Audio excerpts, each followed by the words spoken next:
Yeah, it is that time of year again, and I don't know if it's just my own compulsion to mark off time in a regular way on a yearly basis, or maybe just have a little, surge of creativity at the end of the year. But for whatever reason, I always like to do something, around the end of December, just to create maybe either a video or just you just write a letter or something. So this is what you're getting this year, all right? And hopefully on YouTube it'll survive for a while, and anybody who wants to, play it back and play it back, and we'll see what happens. Oh, come on. Nobody's supposed to be happy. It's Christmas.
So here it is, the first week of December, and this is a conference period, so I got a little bit of time to talk. I've got to admit, it's been a pretty good semester for me. It hasn't been bad at all. I've been able to, cover classes at places where I want to go, which makes a big difference. Once you learn how to work their computerized sub-finder system, you can manipulate it a little bit, all right? And that's what I've been doing, and it's worked out for me. But rumor has it that Cortina's our new superintendent. Well, not really new. We had him before, and he's 82 years old, so he's only going to be temporary. But he wants to get rid of these 650 displaced teachers who are in limbo, all right, due to reconstitutions of schools and charter intrusion, things like that. So he wants to he's upset about the size of classes, which makes sense. Some classes are really huge. I mean, what is a English composition class with 45 kids supposed to be about? You could teach English composition with 45 of them? No, you can't. So it makes sense. You want to get rid of some of these huge classes, reduce them in size. So he wants to place a lot of us, the displaced teachers, 650 of us. Well, all right, it makes sense.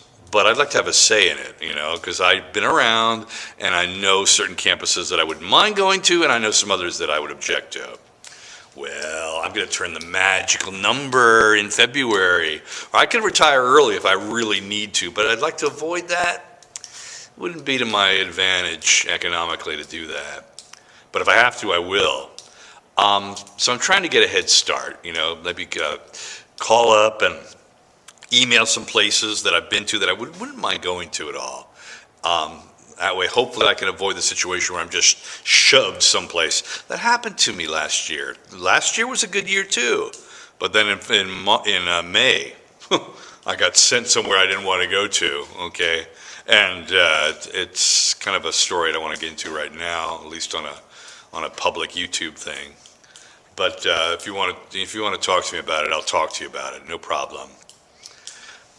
But anyhow, Every teenager needs someone to loathe and despise. It's what they do.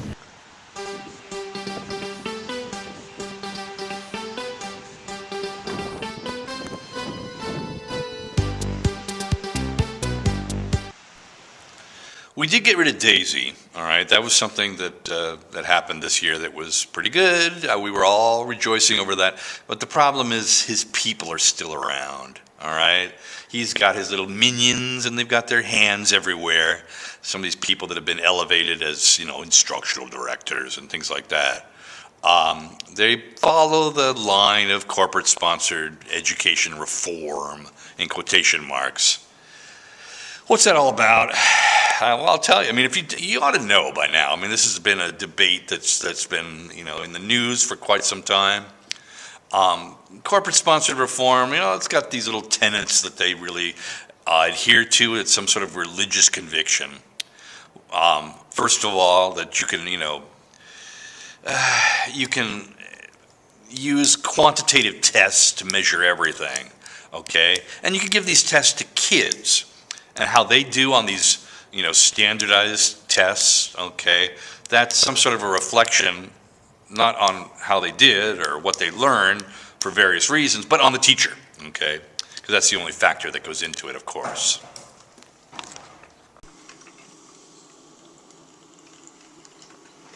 The way the morning begins, gotta have my coffee. It's like the staple of life. Gets me through the day. Another tenet of corporate-sponsored reform is that charter schools run by private CEOs and things like that, they're preferable over the regular public schools. Why? Is there some sort of magic that they perform? No, there's nothing. Okay. They're just less expensive, and of course, they offer fewer benefits and lower salaries, so they save, money that way. And also there's a commitment to anything that's privately owned and operated. It's got to be better, right? No, not necessarily. All right. What are some other things that go along with corporate-sponsored reform? Well, another one is the punitive measures that they take. The school doesn't measure up in standardized testing. Their graduation rate falls for some reason, or they don't go up at the rate that they want it to be, which is ironic, really, because graduation rates, those are easy to manipulate. You just lower your standards, You just put more pressure on teachers to pass more of them, and lo and behold, your graduation rate's going to rise. We see that in LA Unified quite a bit. So there's that, but the punitive measures that they'll take, all right? So they got to punish the schools, reconstitute them, because of course the problem is, the staff and faculty. Couldn't be, any factors in the community, any factors in their family lives, their economic status. None of those things have any bearing at all, of course, It's the teacher, And that's one of the things that just bugs the living, what out of me, so. And where would I be without my boys? Right now you're looking at Riot and JP. They used to come over more often in the summer, and they still stop by. They'll watch some Netflix movies and eat some of the food in my refrigerator, which would go rotten otherwise.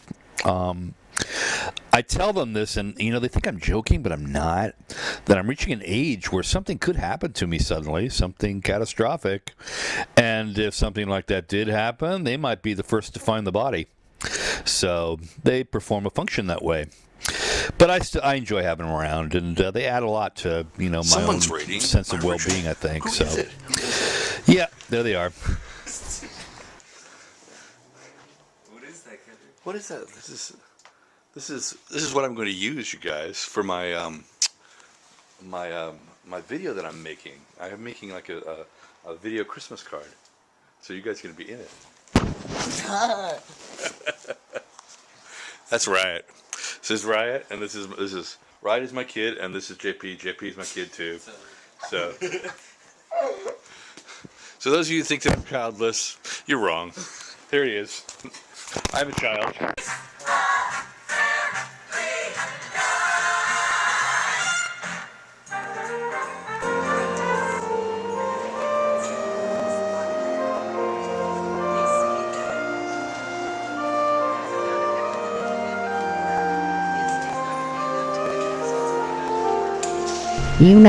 There's a lot of folks out there that claims to be Christian, but they ain't. And you know why? 'Cause the only Christians is the ones that's like Jesus, and that's the Baptist. And that's just the way it is. Well, this is Hollywood High School, one of my favorite places to go, really. The kids, I describe them as bright and polite. and urbane. I guess I'd use some of those adjectives. It's walking distance from where I live. Too bad I can't go there more often, but my default location is still Mark Twain Middle School, which puts me mostly way over on the west side and only occasionally in the Hollywood area. Well, all right.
So, this past summer, just to sort of like, do what I was expected to do, I went on an interview, because that's one of the things that they want displaced teachers to do. They're supposed to be like searching for a position for themselves. So I said, all right, even though I figured nothing would come of it, because it never does. I don't know if we're blacklisted or whatever, but it never comes out of interviews. They're looking for somebody new, somebody less expensive. But this one was interesting because I got a call from the English department chair of a school.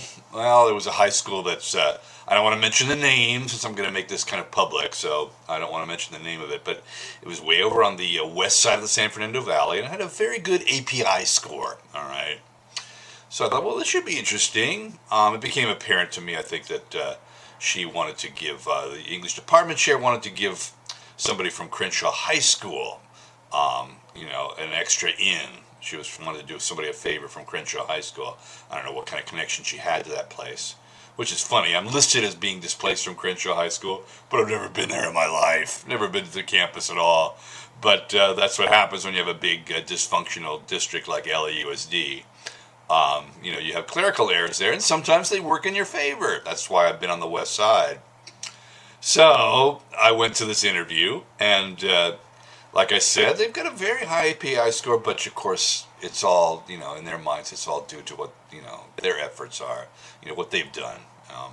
They're getting what they deserve, apparently. And that's the converse side of all of this ridiculous, stupid ed reform nonsense. Schools that are in that kind of a situation that, have a good API score because they're in a nice neighborhood and the kids are ready and prepared, they think it's all due to them. We're just wonderful teachers, and, that's why. So, they had this attitude to say, like, we're wonderful. Prove to me that you're as good as us. That was what the interview was all about. I was just bugged. For one thing, they wanted to trip me up on my knowledge of, American literature. Because I told them I've enjoyed teaching American literature at the 11th grade level, and that I mentioned that I do like to emphasize one particular work that I like to use quite a bit is Mark Twain's Adventures of Huckleberry Finn. And so they wanted to trip me up. Like, they asked me, well, what other works of Mark Twain have you used before? And I said, well, I don't really have the opportunity because it's usually a survey, of American Lit, and you go through a time period and you move on to another time period. But there are some others that I've used. You can use Life on the Mississippi. You can take a chapter of that and use it as sort of like a short story kind of thing. And then I mentioned one that I have used that I really like, which is The Man That Corrupted Hadleyburg. And I said, you're familiar with that? And one of the English teachers nodded her head. She didn't know what it was. She had no idea. But she's going to play this game with me. So I went over that with them. And another thing that was interesting, they didn't even know what reconstitution was. I told them that, I was really from Huntington Park High School, and Huntington Park High School had been reconstituted under the terms specified in No Child Left Behind. They had no idea what that was. I was like, This is the same district? Come on. So I explained it. And then, of course, the English department chair who called me up originally tried to chime in and say, well, let's get back to this, your teaching here. And to close it off, she says, well, we wanted you to tell us, something special about yourselves, and I'm just not feeling it, she said. That was her articulate way of saying she just wasn't all that impressed, or she had somebody else in mind. So I asked to be dismissed. So I'm dismissed then, and they all kind of looked at each other. But it's just one of those funny things. I mean, that's the other side of the coin that happens with all this, this stupid ed reform nonsense. But yeah, so that was the end of that, and that was the one interview I did during the summer. And then, of course, I was, back on the west side doing day-to-day sub work as a contracted teacher, which is actually not bad. Wish it would last.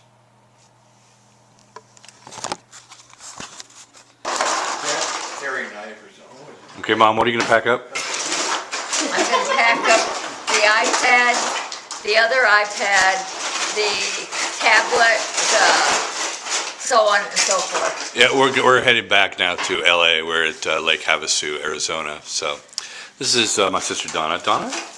Yes? Oh, careful, I don't want to get your butt in this, okay? Please don't get my butt in the picture. And there's Jim, her husband. Yeah. Hey, Phil. And there's Dad. Dad's butt. Okay, Dad, turn around. I'm busy. He's busy cutting up. Yeah, yeah. Oh, Dad's coring an apple. All right. There we have it. Okay. That was your taste of Thanksgiving there. Mickey, ooh. You gonna come and you're gonna be my protector? Is that what you're gonna do? You wanna be my TA, my teacher's assistant? That'd be good. Oh yeah, I like that. This past year, I lost a couple of friends, a couple of elderly ladies that I knew from my days at Trinity Episcopal Church on Melrose Avenue. Both these women I consider to be really good friends, and I used to have long discussions with them. I remember them as vivacious, energetic people with opinions and intellectual capabilities that you had to contend with. It's just one of those reminders, I guess, that we're not going to be walking around on the earth forever, and that's always sort of disconcerting when it hits you, right across the head like that. I guess I'll be running into more and more experiences like that as I get a little bit older. I don't want to say a whole lot more than that because it's just one of those things that I really dislike tremendously are catchphrases, pietistic sounding glory words and things like that. Those are things that I just try to avoid at all costs. I don't think they really communicate a whole lot, and I think they're more self-serving than anything else. But, I don't believe that human existence ends at death, but I'm not willing to say a whole lot more than that. Christmas time in general, I think, or at least the end of December, is what I would describe as a haunted time. And I'm not, referring to Charles Dickens' famous Christmas Carol, although that's a great piece of literature, and I recently read through it again. And if you have the opportunity, you might enjoy it. What I mean by a haunted time of the year is that because it's just so wrapped up in tradition and there's just so many reminders of it all, and so many things are repeated year after year after year that you can't help but just sort of turn a corner, look at a decoration, see something on TV, hear somebody talk about something that happened in the past, and suddenly you're just flooded with all kinds of memories. And memories have this deceptive quality about them. They get a little bit rosy as you move on in life and you look back farther to get a hold of them. Things are never quite as wonderful as you remembered them, I think. And I think that contributes to a lot of the depression that people feel at this time of year. I think I'm still at an age where I don't feel too terribly depressed. I enjoy myself. But, like I said, it is kind of a haunted time of year. One that you've got little ghosts in your mind that pop up and talk to you, more so than you would at any other time of the year.